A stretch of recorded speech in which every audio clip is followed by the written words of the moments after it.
What's up, Pirate Nation? Today we have a great show for you guys. The Manthorpe sisters talked to our very own George Balekji about the volleyball team's success so far early this season. John Fanta has your weekly rundown, and later on in the show, me, him, and George will discuss the very latest and greatest in Seton Hall athletics. This is Hall Talk. This team needs to show me something for me to believe that they're going to make a run in the tournament. I think they can have a chance of going over 35 wins without a problem. Just stepping up from the 4 points to the 17. She's just dropping threes like there's no tomorrow. But chemistry is an underrated key in college basketball. That was by far the best game I've seen them play.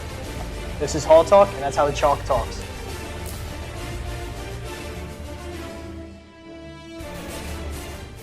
Welcome back, everybody. This is Hall Talk. I'm your host, Ryan Flannery, for tonight, joined by Mr. George Balekji and the one and only John Fanta. Guys, how are you tonight? Doing good, Ryan. Good to see you. Always good to see you, Ryan. Always good. Almost cut John off. Big week in Seton Hall athletics. We had men's and women's soccer with a good week. Volleyball continues their hot streak. They've won 8 straight, but John will get into that. Taking on Creighton this weekend.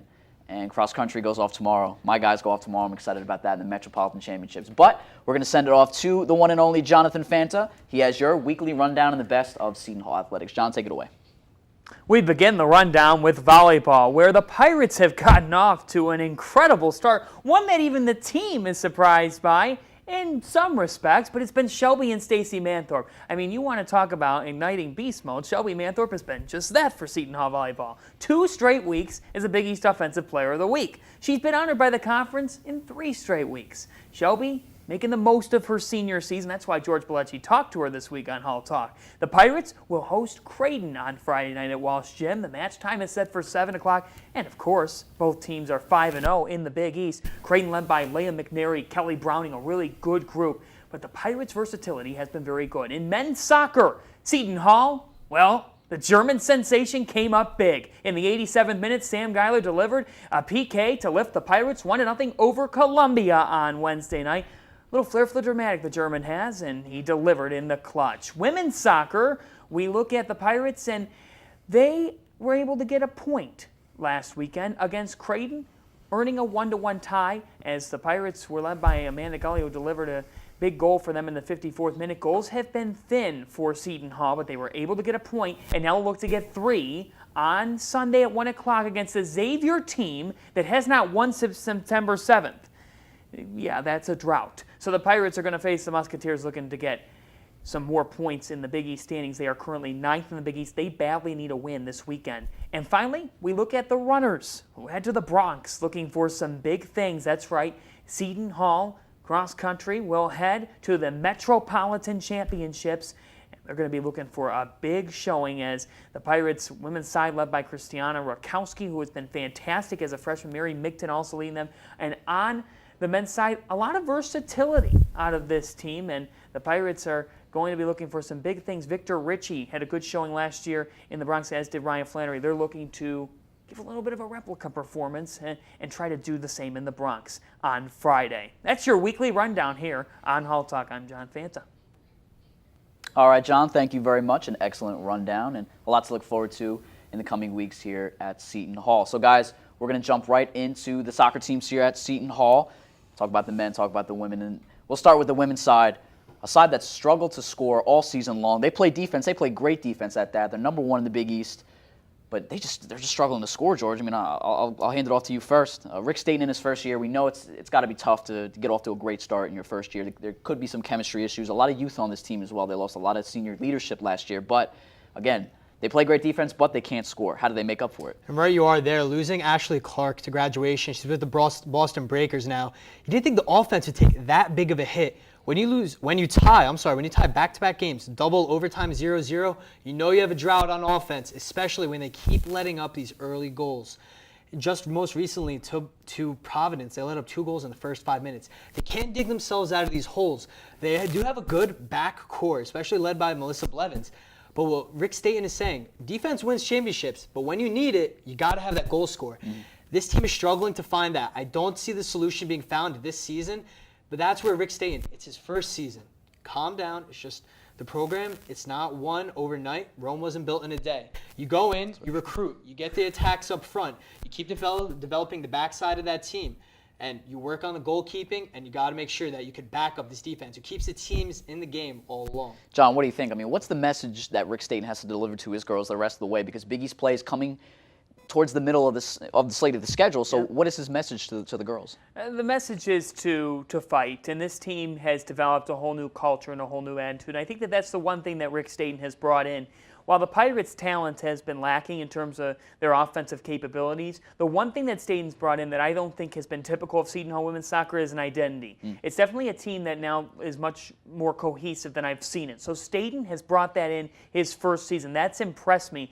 I really like the direction that he's put the program in. The fact of the matter is this: the Pirates just don't have goal scorers. I mean, and they knew that when they looked at the season and they looked at this roster, and they didn't have any scores. They returned one goal from all last year. One goal.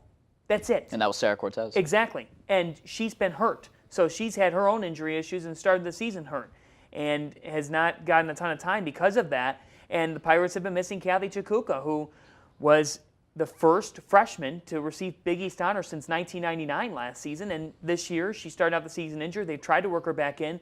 But this is a defensively oriented group. They're a very good defense. Blackshear has filled in for Gina Mariana and has taken up the starting goalkeeper job, has done a fine job, but they just can't score. They really have had struggles doing it. The good news is they're on the verge of potentially trying to get 4 points in 2 Big East games. They get the point at Creighton. That's key. To go out to Creighton, get a point, that says something. You get 3 points against Xavier this weekend, you never know. You hang around that 6th spot in the Big East. Last year's team had 5 wins, yet on the last day of the season, they had a shot to get in the Big East tournament still. So you need 3 points against a Xavier team that hasn't won since September 7th this weekend. And this team was picked 7th in the preseason poll, so it's going to be interesting to see where this team finishes at season's end, especially with a rookie head coach and a lot of youth. So we'll move on to the men's side now, and you mentioned in your rundown, John, Sam Geiler finally shows up. He's had a little bit of a struggle early on in the season, but he scored his first goal last night on that PK to give the Pirates the W against Columbia out there in New York. A great game.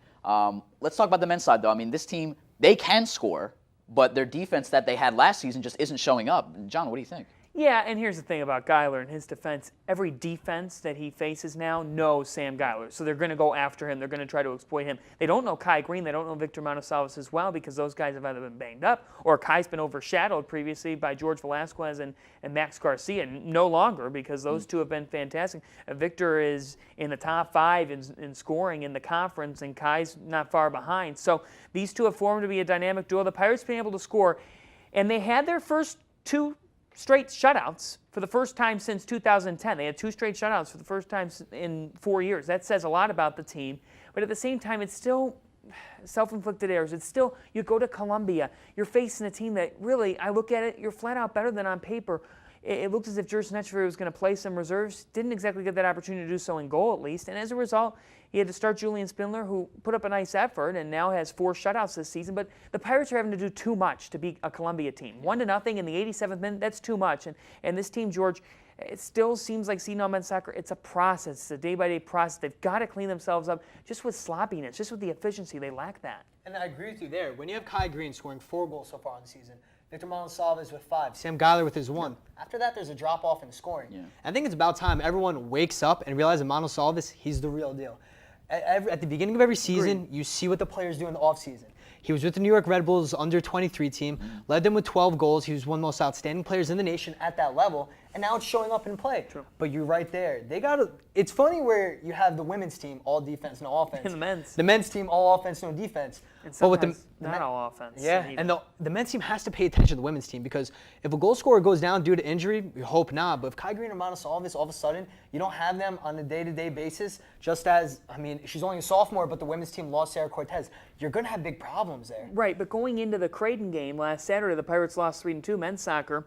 They'd only scored 1 goal in their last 4 games going up to that point. That can't happen. This team will have 4 out of their last 5 games on their regular season schedule against NCAA tournament teams from a year ago. That's going to be a tough slate. It'll be fun for the Pirates to watch, Ryan. Certainly going to be proving time for the men's side on that pitch. So, guys, one team that is doing very well this season, we know that, the Seton Hall women's volleyball team. I mean, head coach Allison Yeager she couldn't be more thrilled with how this team is playing this year. She says that it's one of the best teams, if not the best team she's ever coached here, led by the Manthorpe twins, who, George, you got an opportunity to interview earlier on today. A great interview, guys. Check it out here. Here's George with the 2 seniors, Shelbey and Stacey Manthorpe. George Balekji with Stacey and Shelbey Manthorpe of Seton Hall women's volleyball team. Stacey Manthorpe this season becoming the 8th player in program history to record 1,000 career kills. Shelbey Manthorpe being named to the Big East Player of the Week for the 2nd straight week. So ladies, thank you for joining me. Thanks for having us. You're off to a 15-3 start, best start in program history. Last year you finished with a record of 16-15. How has this success been credited so far this season? I think it comes down to serve receive. We're serve receiving really well. We have the best serve receive I've ever seen from being in the program. And because we can serve receive so well, we can set all of our hitters, and our hitters are doing an amazing job getting kills. So everyone's contributing, and that's why we're winning. And last season you guys started out a little rocky going into Big East play. So far 5-0. Tomorrow night you have Creighton at 7 p.m.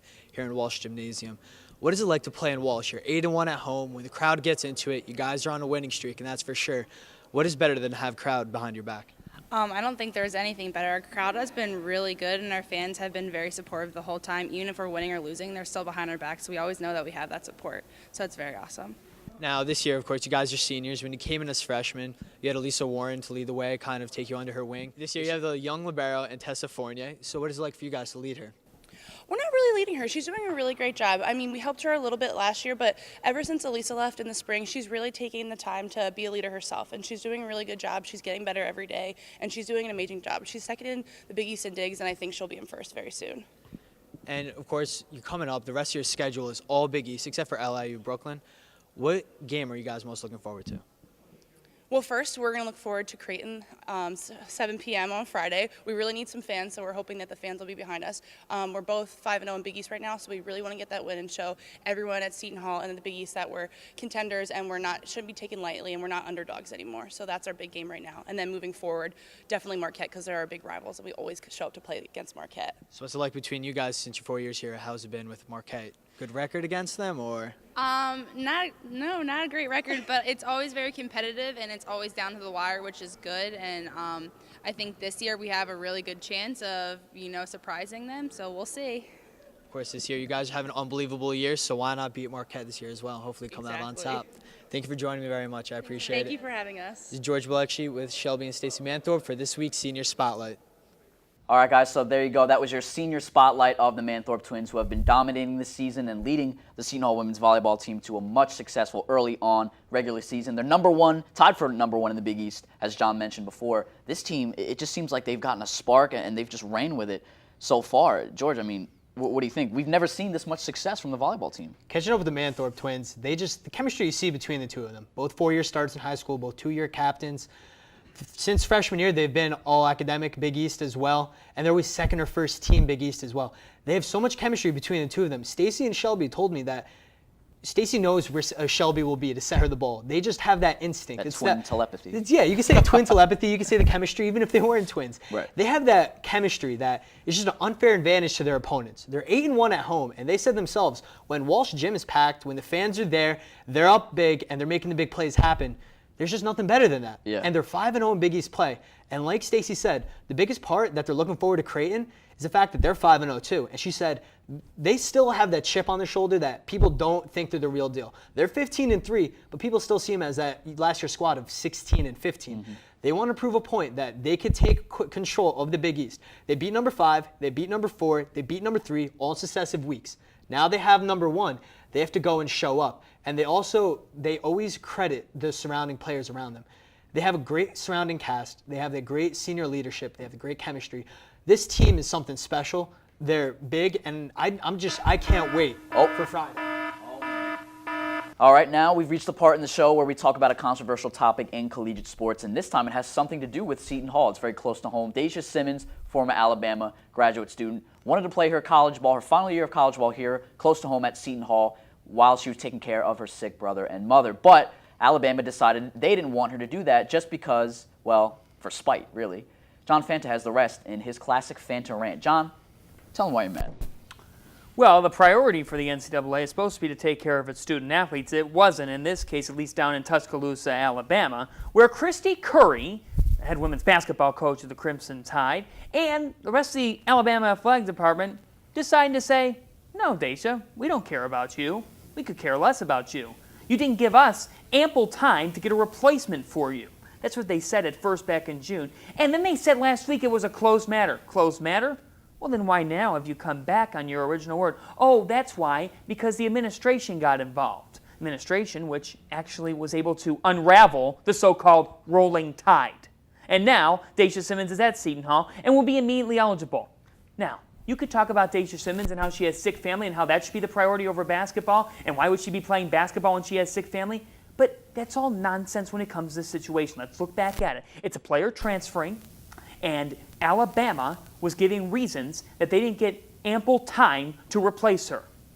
In the NCAA, where student athletes should be the priority, this shouldn't have even been an acceptable reason for a university to not grant immediate access for Simmons to be eligible. It should not be a reason at all, and it was. And once again, this is another situation where the NCAA, while they didn't comment on it, they remained hidden inside their homes once again, and as a result, Alabama has things blow up in their face. The NCAA doesn't look good either. Tony Bozzella said he didn't want to demonize anybody. That's the Seton Hall women's basketball head coach. He didn't want to demonize Alabama. Guess what, Alabama? Don't be blaming Tony Bozzella. You demonized yourself. War Eagle. All right. We're going to move on to cross country now, guys. My sport. We're going to talk about it really quickly before we wrap up the show. We're in the Bronx this weekend at the Metropolitan Championships. John, give me something here. I want to hear your cross country analysis. It's going to be a good weekend for us. Yeah, versatility. I look on the women's side, Christiana Rakowski and then Mary Migton. And then on your guys' side, you guys have had guys score that have not scored, that did not score last year. You and then as well as Victor Ritchie were both able to score last year. Victor just coming off a nice outing of the Ace Embry-Riddle Classic. And you look at this Pirate squad, on both sides, I think versatility sums it up. High level of competition, got to stay healthy. But championship season begins, and I think coming off the Florida trip, which definitely added the competition, to get a chance to go down to Florida as well and compete in those types of conditions, it bodes well. George? I agree with him going on the men's side. You have the Walsh brothers. It sounds like an entertainment company, but in reality, it's just the twin brothers you guys have on the team. 5 top 20 finishes, like he said, down in Daytona Beach. That's what it's all about. Coach Moon has the cross-country team prepared. I know they have you prepared. I want to turn this around on you. What would this win at this big-time tournament mean for you guys? Well, I think it would be huge just because, we haven't placed well in the past at this meet, but this year we're really looking to do so. We have a lot of guys who are competitive. On the girls' side, they've been running strong all season long, but a lot of my guys have trained so hard this season, and I've always said, the hard training should pay off, and it would be a shame if it didn't. So look out for us to make some noise at the Metropolitan Championships tomorrow at the Bronx. Race time is at 1:30 for the girls, 2 o'clock for us. And that's going to do it, guys. A great show tonight. We had a great Fanta Rant. We have George looking nice and spiffy. I don't know what that is, but that's nice. Anyway, the badge. You did a great job, guys. Thanks for tuning in. Join us same time, same place next week. For John and George, I'm Ryan Flannery, and this is Hall Talk.